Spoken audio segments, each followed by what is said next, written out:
More people looking for work these days are noticing an increase in what are known as ghost jobs being posted online, where they're posted, but the jobs themselves don't actually exist.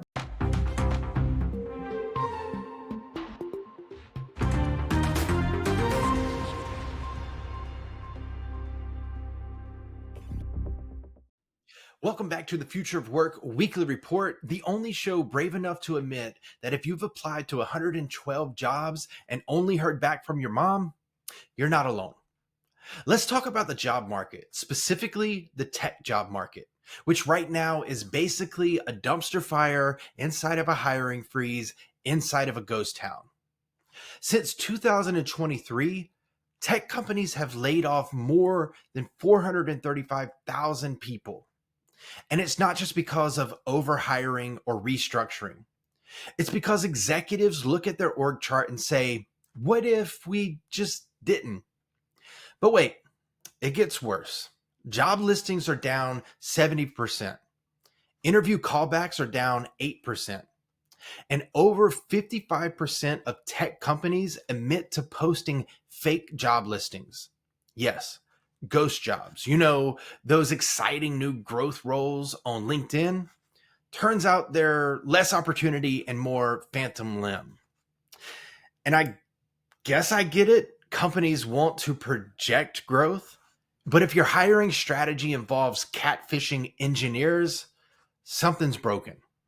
More people looking for work these days are noticing an increase in what are known as ghost jobs being posted online, where they're posted, but the jobs themselves don't actually exist. These are listings that appear on platforms like LinkedIn, Indeed, or Glassdoor, but are not intended to fill a real hiring need. Some are created to appear as growth to investors, others to collect resumes and expand databases, and others to have candidates on reserve in case of potential departures. In 2025, it is estimated that at least 40% of companies posted a fake job listing in the past year, and in the case of tech companies, that figure rises to over 55%. What's worse is that many of these listings even advance to interview stages, despite there being no active vacancy behind the process. According to Resume Builder, up to 70% of recruiters consider this practice morally acceptable. It is justified as a business strategy tool, without regard for the damage it causes to thousands of people genuinely seeking employment. But despite this bleak outlook, there are signs of life in certain areas of the tech job market. You've heard the AI warnings. Every technological revolution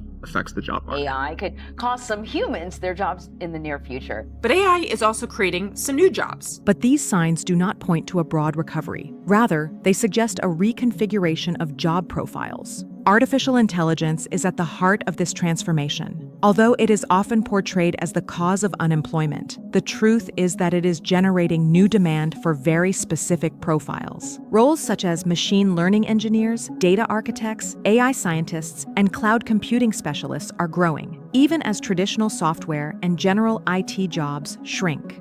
Projections from the U.S. Department of Labor anticipate that tech jobs will grow by 18% over the next decade, rising from 6 million in 2024 to over 7 million by 2034. This translates into more than 350,000 new positions each year, but they won't be the same jobs that existed before. There will be fewer tech support roles and greater demand for expertise in cybersecurity, automation, cloud platforms, and data analysis. This transition also involves a shift in educational and experience requirements. Companies are beginning to value practical certifications in specific technologies over traditional university degrees.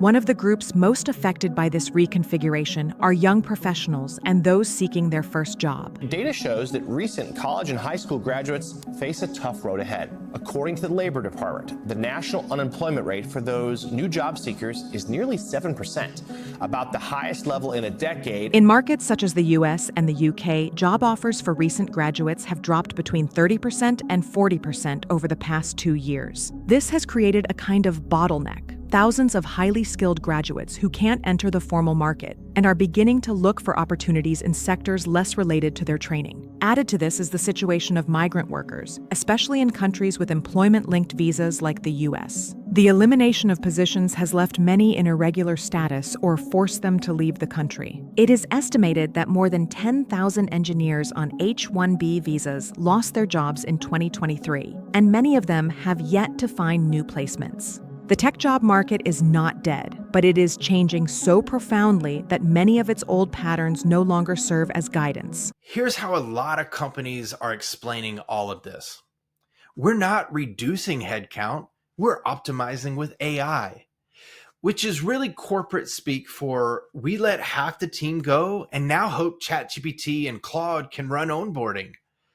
But let's be honest, AI didn't ask for your job, but leadership sure asked it to justify taking it. Hundreds of thousands of tech workers on the streets. That is the result of massive layoffs and increasing automation in large companies. Largest number of layoffs in technology so far this year. As if that weren't enough, a resume builder survey revealed that 70% of recruiters believe it is acceptable to post fake job listings. Part of the reason that jobs are hard to come by is that a good chunk of postings aren't real. This may be one of the reasons why, according to LinkedIn, only 8% of tech job applicants receive an interview response.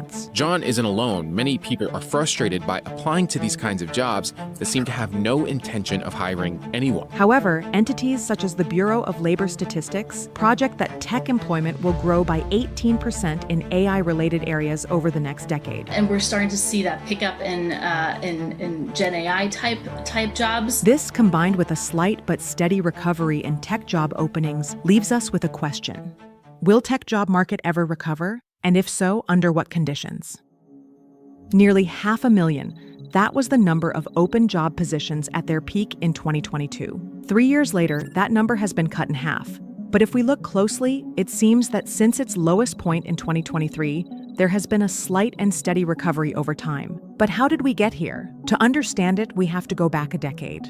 For many, landing a job at a major tech company meant achieving the professional ideal. High salaries, generous benefits, and flexible environments. The hiring boom in the tech sector during the pandemic was monumental, driven by the rise of remote work, digital consumption, and the need for virtual solutions. Tech companies hired staff at unprecedented rates, but that expansionary cycle turned out to be unsustainable. Since 2023, that promise has started to fade. Waves of massive layoffs, a drastic decline in new hires, increasing automation, and the frustrating lack of response to applicants have transformed what used to be a vibrant job market into uncertain terrain. 800 executives surveyed, nearly half of them noted that their use of automation had accelerated moderately, and about 20% of them reported significantly increasing automation. Starting in 2023, companies like Amazon, Meta, and Google began laying off employees en masse, citing strategic restructurings or operational adjustments. That year, more than 260,000 tech jobs were eliminated globally. The trend continued in 2024, with over 150,000 additional layoffs. And by 2025, more than 25,000 have already been recorded. Most of these cuts were concentrated in administrative positions, mid-level software engineering, and middle management roles. In some cases, companies laid off workers just months after hiring them, revealing a disconnect between planning departments and human resources. At the same time, the volume of new job openings dropped drastically. According to the Ravio Tech Jobs Report, job listings for software developers in the U.S. decreased by more than 70% between 2023 and 2025. This contraction is not limited to the United States. In the United Kingdom, for example, entry-level tech roles declined by over 30% during the same period. Unemployment among IT professionals, which used to be below the national average, now exceeds it. In May 2025, it reached 5.5%, a significant figure in a sector that historically experienced full employment. We've talked a lot about how robotics and automation have replaced some of the low-skilled jobs in the market, but could artificial intelligence now be looking to replace some of the coders? Beyond the numbers, what discourages tech professionals most is not only the scarcity of positions, but the deteriorating quality of hiring processes. To this, we must add a phenomenon that worsens the problem: the publication of fake job postings, practices that distort the perception of demand and increase the frustration of job seekers. This phenomenon is known as corporate ghosting, where companies simply do not respond to applications, even after interviews.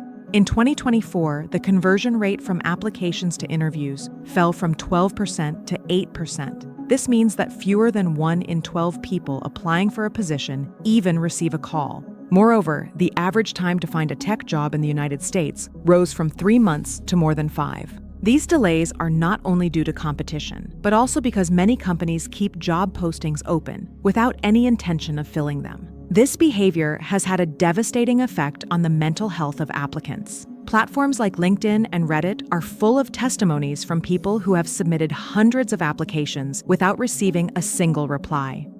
This is how we've ended up with fewer entry-level roles, higher skill requirements, and entire departments staffed exclusively with, well, people who know how to trick Midjourney into making a decent slide deck. Let's start with just the biggest, which is this sort of huge effort by both Meta and, frankly, so many other companies now to effectively called acqui-hire, hire people, effectively buying companies without really buying them at these sort of astronomical rates and picking off engineers at these crazy numbers, and whether any of this ultimately is going to make sense. Well, it's a big set of questions, Andrew. And what we're seeing is this race consolidating. It's been happening for years now, but these slew of startups that raised a ton of capital on the promise of building great AI businesses are now ending up in the hands of the big companies. We saw that with Windsurf's team going to Google most recently, but it's been happening for months. And I think the strong are getting stronger. When I sat down this week with Meta CEO and founder Mark Zuckerberg, it was clear that he feels they have the wind at their back in terms of the investments they can make, the recruiting that they're doing. And so I think it is a new phase of this race, and it has big implications, of course, for the investors in these startups and their employees. Let me ask you a culture question, though, and this is something that Sam Altman has raised and I think about all the time. You know, when you start to pay people, $100 million at a shot, or whatever these numbers are, and maybe you can shed some more light on what those numbers really are. You know, what is the incentive for a lot of these folks not to put their feet up on the desk? Actually, I would say on Wall Street for a very long time, there were efforts to pick people off at crazy numbers, and invariably those deals never really worked out because those folks took the money. They were very happy to take the money, but it changes the sort of incentive structure with which they work. I guess they're winning the race for superintelligence is the answer. I mean, these researchers are motivated to crack open this research opportunity. I'm fascinated. They're actually coming over to companies in teams, which is one of the first time I've certainly seen, I guess, group recruiting in Silicon Valley. As Zuckerberg said to me, they want their team and they want access to the most compute, and that's about it. And that's how he's had success recently. And so I think we'll figure out how these massive comp packages, and when I asked Zuckerberg about these 100 million, 200 million comp packages, he brushed it aside. He said there were some inaccuracies. I believe broadly those numbers as packages are correct. And I think the question is, I mean, by all accounts, these researchers are very passionate. They believe there is a real moment here to do great work. But time will tell on your point, and also how other employees at these companies feel about their next door neighbor getting CEO plus like pay. Right. I think that's a big question, and the too. other piece of this, which I think about a lot, is how much of these quote-unquote acqui-hire, as in acquiring a company to hire a person, or in some cases not even buying the company, but just buying the person, this is sort of inverting the model in a way, is really an effort just to get around regulation. So instead of actually buying a company and merging them, because you'd actually have to go, through the FTC and maybe the DOJ and others, all of a sudden you say, well, I'm just hiring some people. 100%. 100%. That's absolutely what's happening. We saw this. I think Microsoft's acqui-hire of the leader of Inflection, Mustafa, was probably one of the first examples of this, but Google has done it with Character and Gnome. And I think regulators are looking at it. They've said they're looking at it. Now, It's not as straightforward, perhaps, as other deals, but I don't think it's happening without scrutiny. I think it's happening, though, because the investors and teams in these companies realize they're not going to be spending the $100 billion on the supercomputers to win the next phase of this war. And so I think for the first time, we might actually see businesses that have 100 million in revenue already, because you can get real revenue traction in AI today, but that sort of go belly up and end up sort of in pieces across Silicon Valley. Now, before you throw your laptop in the sea and start a goat farm in Vermont, there is some good news. At Fast Company's New World of Work Summit, a few leaders, yes, real live human ones, talked about what ethical, human-centered work might actually look like. HP and Workday, for example, came in hot with a refreshing take on this topic. Let tech fade into the background. AI shouldn't be something you figure out. It should just work. Some of the things that they mention is like cameras that frame you properly, mics that don't pick up your neighbor's leaf blower, meetings where people see you, hear you, and don't ask, are you muted? But also companies designed for inclusion. Workday's CIO shared how bad lighting and weird camera angles literally made her look like just a set of teeth. Her words, not mine. Her team redesigned how they showed up. Lighting, layouts, accessibility, even where the camera sits on the screen. And then the last one that they mentioned was model AI use. Don't mandate it. They didn't just drop tools and say, have fun. They built a network of AI champions to show, not tell, what's possible. This is the difference between tech that makes work easier and tech that justifies cutting the marketing team and blaming the chatbot. So there's two futures and one choice. Future number one, ghost jobs, 12-step interviews for fake roles, AI first, excuses for people last decisions. Or future number two, real flexibility, real inclusion, tech that supports humans, not replaces them. The difference, one is built by people trying to save face. The other is built by people trying to redesign work that doesn't suck. The job market doesn't just need more listings. It needs more honesty, more clarity, and less pretending we're all one more AI platform away from productivity. So the next time you see a company bragging about lean teams empowered by AI, maybe ask, lean for who? Empowered how? And is the job even real?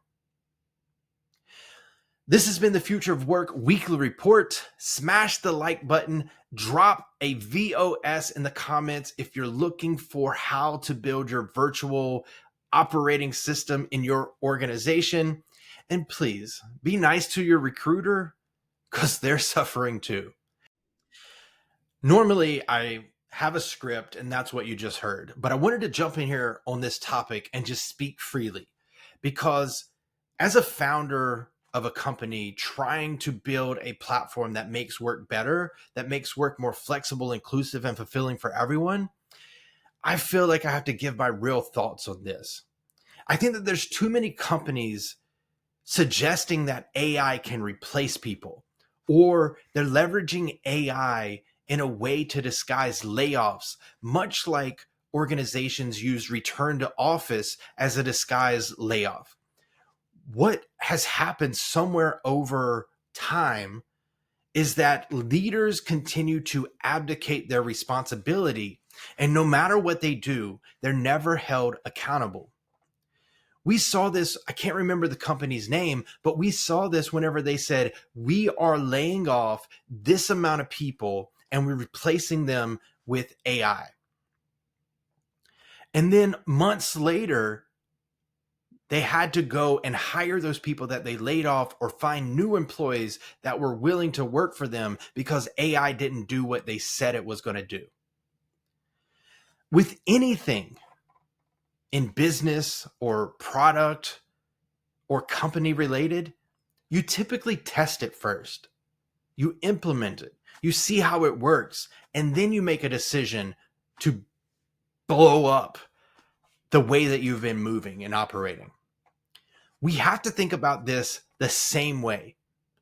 And this becomes even more valuable in a vulnerable situation because real people's lives are at stake.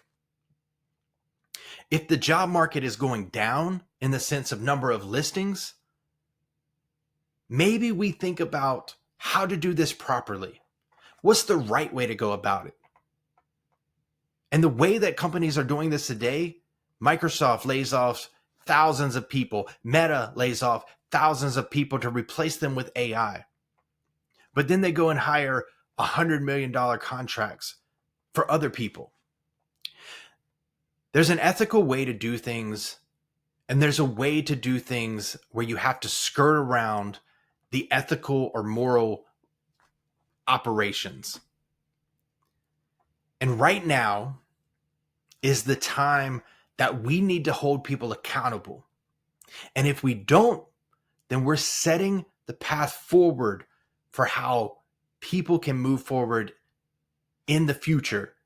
Whether it's AI, whether it's posting fake jobs, whether it's actually interviewing people to put them in a bench just in case a position actually opens up.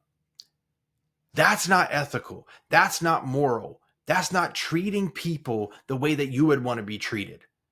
So I'll just leave you with this. Whenever you're doing anything in this new way of working, with AI, with return to office, with fake jobs, anything, think about how you would want to be treated. And I know that's very Mr. Rogers, but this is super important because I think that maybe we're too online and we don't see people as other people anymore or as often. But we need to start asking ourselves, how would I like to be treated in this situation? Because 9 times out of 10, you wouldn't do what you're doing now if you're part of these companies saying that you're going to replace humans or you're going to lay these people off through a disguised AI optimization or a disguised return to office policy. We don't need you at the leadership level if that's how you think and operate. You're only making it worse. And it's up to us, the people who actually care about being human first and leveraging AI to make us more productive, more engaged, more fulfilled, more efficient. It's up to us to hold the people that are doing this the wrong way accountable. I'll get off my soapbox, but thanks so much for watching. We'll see you on the next episode.